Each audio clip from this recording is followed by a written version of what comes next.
নমস্কার, শিলিগুড়ি এক্সপ্রেস আপনাদের সকলকে স্বাগত। আমি ঋতু। আবারও অবৈধভাবে ভারতে আসা বাংলাদেশিদের গ্রেফতার করা হলো।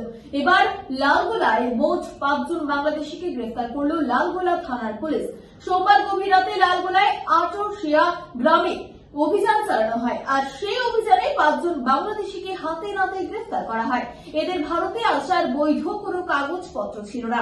ধৃতরা হলো সঞ্জিত কর্মকার, মোহাম্মদ সাদিকুল ইসলাম, শামসুল, শাকিল শেখ, সেরাজুল। এদের বাড়ি বাংলাদেশের চাঁপাইনবাবগঞ্জ জেলায়। এর পাশাপাশি এদের আসতে সহযোগিতা ও আশ্রয় দেওয়ার অভিযোগে 2 ভারতীয় নাগরিককেও গ্রেফতার করা হয়েছে। এরা হলেন জামিরুল শেখ ও তোফাজুল শেখ। এদের বাড়ি লালাগোলা থানা এলাকাতে। পুলিশ সূত্রে জানা গিয়েছে, এরা দক্ষিণ ভারতে কাজ করতে যাওয়ার উদ্দেশ্যে বাংলাদেশ থেকে ভারতে এসেছিল। আজ সোমবার ধৃতদের 7 দিনের পুলিশি হেফাজতের আবেদন জানিয়ে লালবাগ মহকুমা আদালতে পাঠানো হয়। বাংলাদেশিদের সম্পর্কে আরো তথ্য জানার জন্য তদন্ত শুরু করেছে লালগোলা থানার পুলিশ।